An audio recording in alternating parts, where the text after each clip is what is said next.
Vamos lá, meus irmãos, vamos lá. Vamos lá. Continuando aqui nossa gravação, nosso último bloco da 8ª aula. E agora, para a gente terminar o livro, para a gente dar uma síntese no livro, vamos na página 173, meus irmãos. Que aí o autor ele vai estar fazendo aqueles comentários sobre povos com costumes estranhos no capítulo 3, como a gente vê. Como eu disse, essa parte do livro ela é bem autoexplicativa. E eruditos com teorias estranhas, na página 147, né? Mas agora vamos pular para a página 173, que aqui a gente já entra um pouco no fator Abraão. Eu quero ler alguns grifos aqui que eu deixei para vocês. Página 173.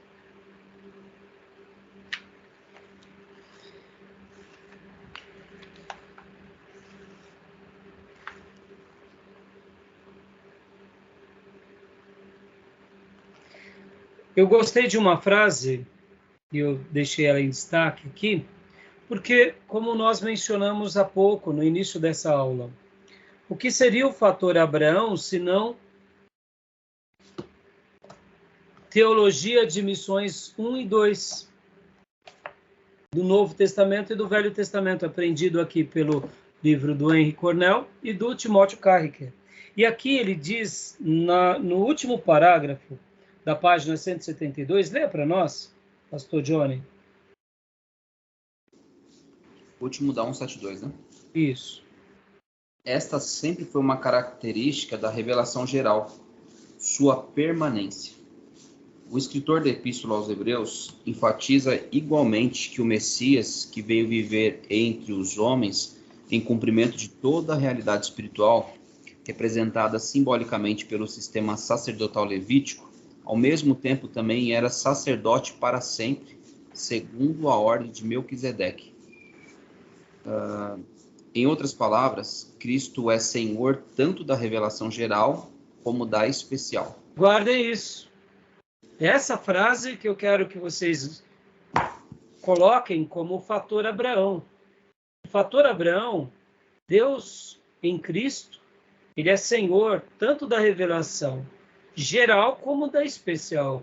Ou seja, misteriosamente ele alcançou povos, tribos, etnias. Hoje à tarde, enquanto eu descansava do meu almoço, eu assisti a uma entrevista do Rodrigo Silva, naqueles podcast Inteligência alguma coisa, como que era o nome mesmo? Inteligência Limitada. Eu gosto de acompanhar aquele podcast. Sempre que dá, eu pego alguns cortes. E o Rodrigo Silva disse que contou uma história muito interessante de um muçulmano que se converteu a Jesus lendo o Alcorão. Olha que interessante. Porque no Alcorão, segundo o Rodrigo Silva, o muçulmano lendo o Alcorão viu que Jesus fazia milagres e Maomé não fez milagre nenhum. Que Jesus nasceu de uma mulher que era virgem pelo poder do Espírito Santo e que Maomé nasceu de uma mulher como outras mulheres e etc e tal. E ele pensou, ora, se Maomé não fez milagre, nasceu de uma mulher comum, logo Jesus é maior.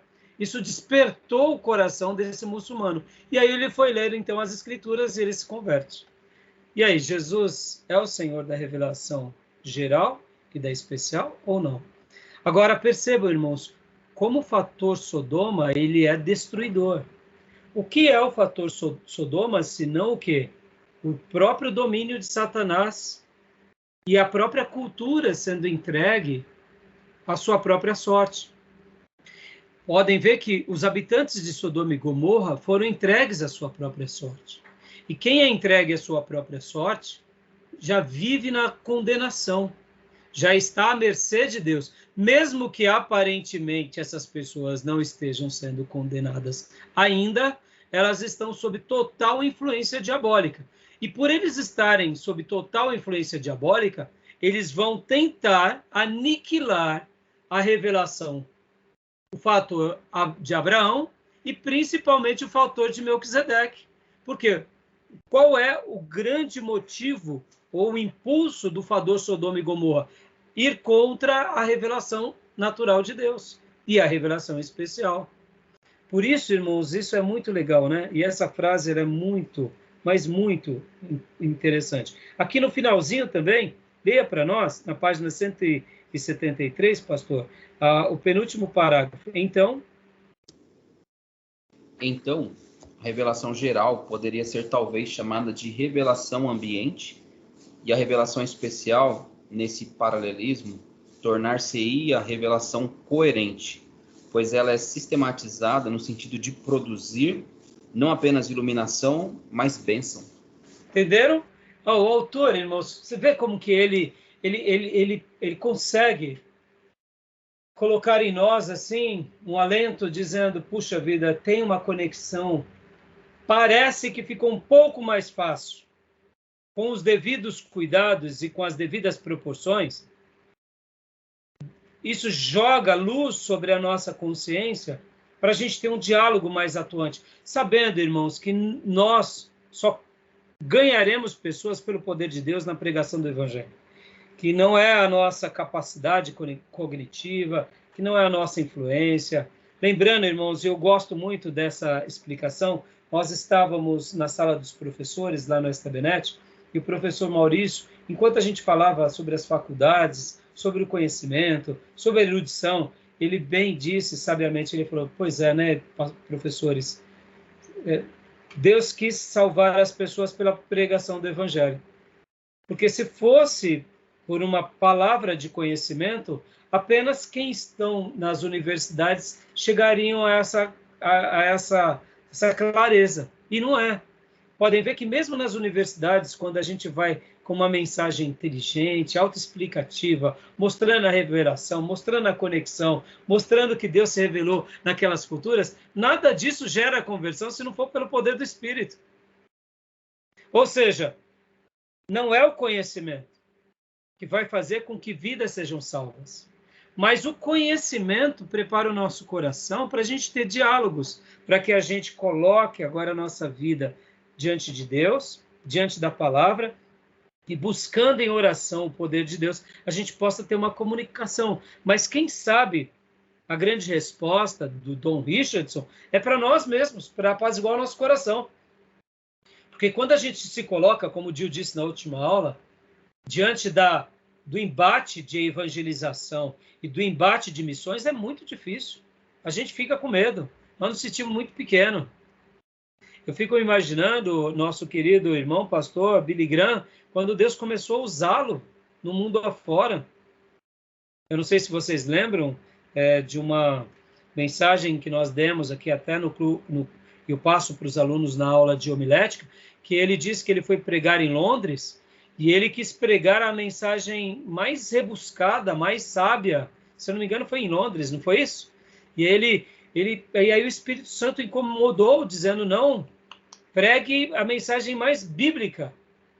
E ali ele deixou aquela mensagem mais rebuscada, mais sábia, e proclamou, e teve uma repercussão maravilhosa. Por quê? Porque todos esperavam que ele fosse falar aos sábios, e ele pregou o Evangelho, pregou a cruz, pregou a salvação, e Deus usou muito, e muitas vidas se aproximaram a Cristo. Então, eu fico imaginando que ter esse conhecimento do mundo, ter essa percepção, tranquiliza tranquiliza o nosso coração, para a gente poder falar, não, Deus já preparou o caminho. Deus já preparou o caminho. Porque, irmãos, sejamos honestos, quando a gente imagina um povo que vem lá da Tailândia, que vem dos tigres asiáticos, que é budismo, é uma religião totalmente diferente da nossa, irmão, só de imaginar ali, a gente já fica assim pensando, meu Deus, e agora? Ou, por exemplo, entre os indianos, que eles têm uma tradição milenar de karma, a gente pensa, meu Deus, como que eu vou falar para eles? Ou seja, só de saber que Deus já se comunicou com alguém lá atrás, que Deus já tentou salvá-los, e que o que a gente vai estar fazendo agora não é nada mais do que Deus já fez ao longo da história. Isso é maravilhoso, né? Ou seja, não deixa de ser uma iluminação para que a gente seja bênção, né? Tá bom? E aqui, vamos para a página 181 agora. Vamos lá, página 181. Eu também separei uma outra frase aqui que eu quero trabalhar com vocês. Primeiro, segundo, terceiro, quarto parágrafo. Leia para nós, pastor, por favor. Certamente, né? Isso. Certamente, João não descreve apenas a consumação da história, mas o cumprimento final do propósito específico de Deus na história, ou seja, abençoar todos os povos da terra por meio do descendente de Abraão, Jesus Cristo. João poderia ter descrito com a mesma facilidade as cenas mencionadas, usando um único substantivo grego para designar a humanidade.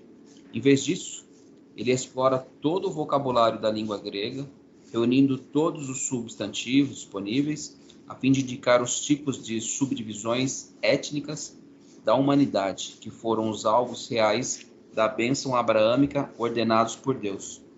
O que o autor estava se referindo aqui, qual era o texto que eu queria destacar, são as duas primeiras frases que o pastor leu. Certamente, João não descreve apenas a consumação da história, mas o cumprimento final do propósito específico de Deus na história. E o que ele está se referindo a isso? Aos textos bíblicos citados anteriormente. Pode ver que ele vai estar citando Apocalipse 7:9. Leia lá para nós, pastor, página 180, último parágrafo, e em diante, por favor. O que João quer realmente nos comunicar quando descreveu sua esplendorosa visão de uma grande multidão que ninguém podia enumerar, de todas as nações, tribos, povos e línguas, em pé diante do trono e diante do Cordeiro? Apocalipse 7:9. Do mesmo modo, qual o significado que você aprende quando um anjo lhe disse: é necessário que ainda profetize a respeito de muitos povos, nações, línguas e reis? Apocalipse 10:11.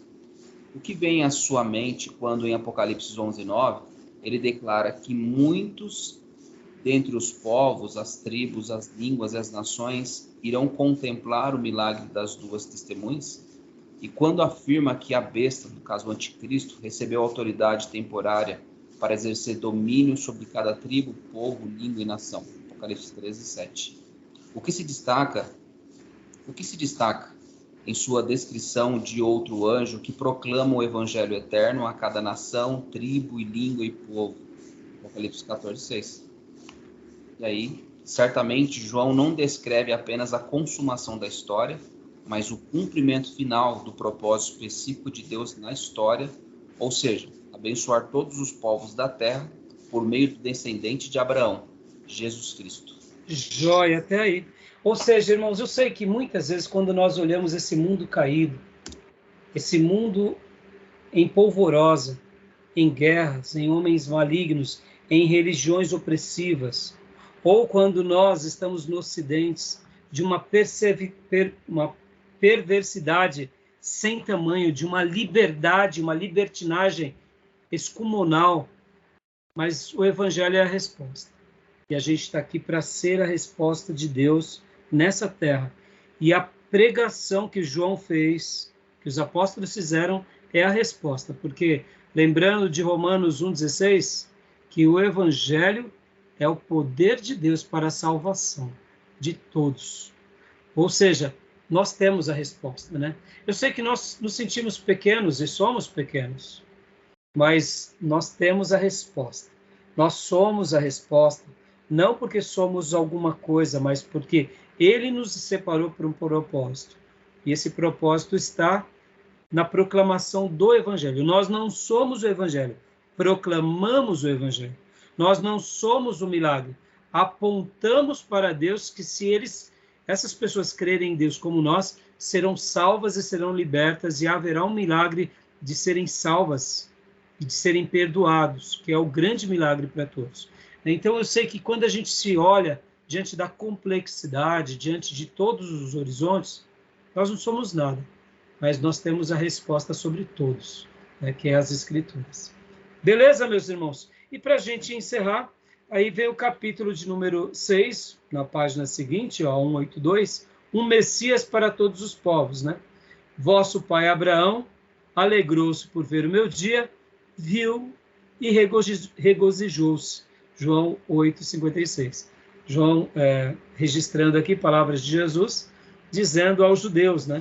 Aos mesmos que estavam cegos. Conheciam na teoria apenas. É um capítulo mostrando a importância de Jesus para todos os povos. E depois temos o último capítulo, que é o capítulo 7, que é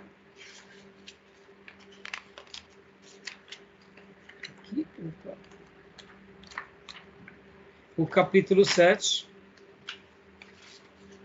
a mensagem oculta em Atos, página 231, né? E eu faço aquele comentário do primeiro bloco, 213. Isso, desculpa, 213. Que o livro de Atos não tem o amém e que nós estamos ainda debaixo da grande comissão, debaixo dessa missão tão linda.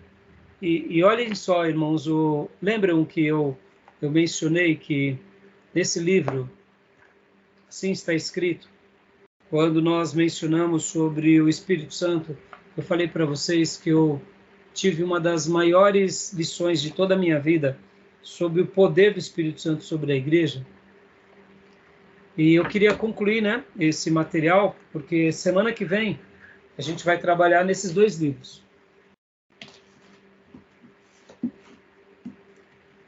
Eu vou trabalhar nesses dois livros. Deixa eu tirar aqui o compartilhamento. A História de Missões, Desafio do Século XXI. Vou fazer só um apanhado. E vou fazer um apanhado também sobre o livro da Ruth Trucker. É claro que eu quero também falar um pouco sobre missão integral. Farei só um comentário. Não deu tempo nesse módulo de trabalharmos. Quando eu dei a primeira vez a aula sobre missão integral, ainda não tinha essa polarização sobre esquerda e direita. Os esquerdistas eram mais enrustidos na sua defesa, então não havia essa briga, né? E até porque muitos pastores que hoje são esquerdistas declarados, eles ainda estavam dentro das fileiras ortodoxas, então você não notava, pelo menos a maioria de nós não notávamos, que eles eram defensores de tanta liberalidade quanto hoje se tornaram. Então eu quero trabalhar e vou mostrar também para vocês um pouco do material que eu tive nos meus dias de seminário. Eu vou só mostrar para vocês que quando eu fiz essa matéria nos meus dias de seminário, essa era a apostila da irmã Hélia. Então, os capítulos que nós trabalhamos, né? Eu sei que é muito assunto, não dá para a gente trabalhar sobre tudo, né? Mas eu queria concluir agora, como eu disse para vocês aqui, quando a gente fala sobre o capítulo 7, a mensagem oculta de Atos. Nós estamos escrevendo Atos, não aquela revelação especial, mas uma revelação que Deus sonhou para o seu povo e para todas as gerações. Eu acredito nisso, irmãos. Eu acredito que nós temos um propósito, nós temos uma missão, e que quando nós realmente exercitamos tudo isso, o reino de Deus ele é expandido, as portas do inferno retrocedem, fecham, nós expandimos o governo de Deus na terra e preparamos pessoas e a nós mesmos para aquilo que virá, que é a nova Sião, a nova Jerusalém. No entanto, tudo isso a gente só faz pelo poder do Espírito Santo. Ou seja, se Atos dos Apóstolos começou a ser escrito, e a gente poderia dar o nome, o meu professor Luiz Henrique dizia que o melhor título para o livro de Atos não é Atos dos Apóstolos, é Atos do Espírito Santo na vida dos apóstolos e da igreja. Então eu poderia parafrasear que nós continuamos ainda a viver Atos do Espírito Santo na igreja contemporânea dos nossos dias.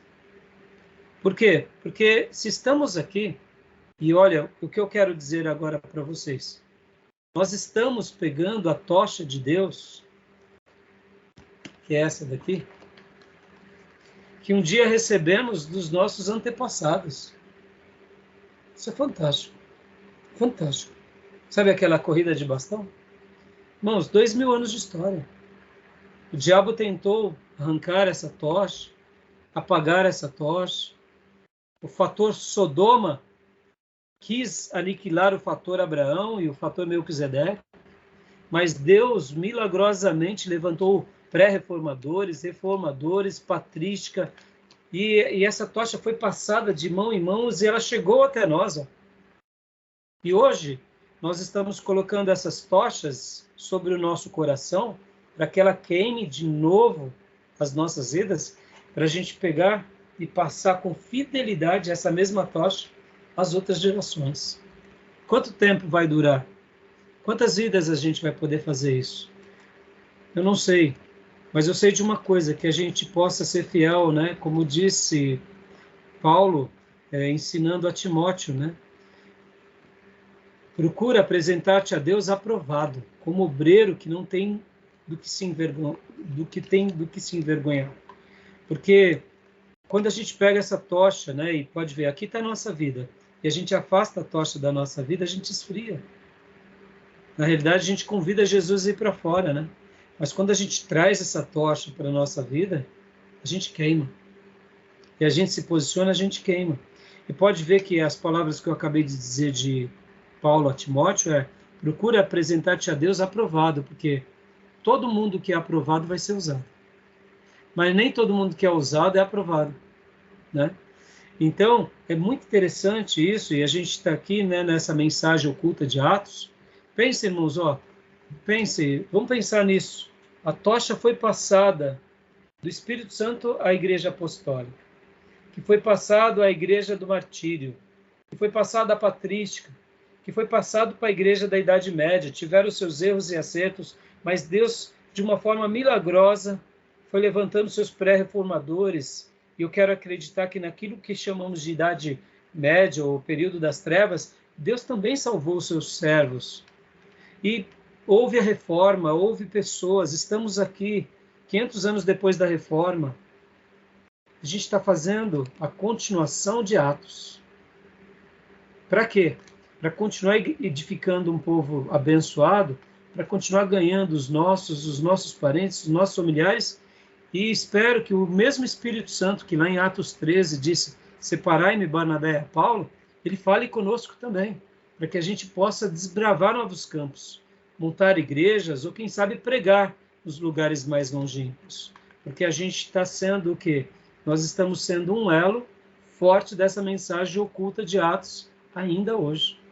E eu quero acreditar que essa igreja de Jesus, com todos os seus erros, acertos, fraquezas, e essa igreja que durante 2000 anos prevaleceu, porque guardem isso, nós falhamos, mas a igreja de Jesus, ela sempre prevaleceu, ela sempre foi vencedora, ela existiu há 2000 anos, e ela vai existir por muitos séculos que possam vir a acontecer.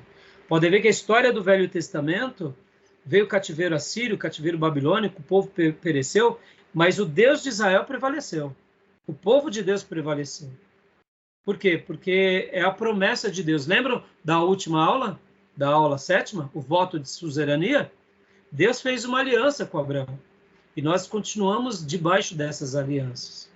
Então, se nós estamos de pé pelo poder do Espírito Santo, e todos aqueles que dependerem do Espírito Santo e dessa palavra, sempre se manterão de pé. Tá bom, meus irmãos? Terminamos os livros. Semana que vem, 9ª e 10ª aula. Glória a Deus.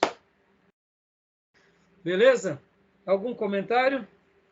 Beleza. Amém. Alguma dúvida? Todas as dúvidas? Né?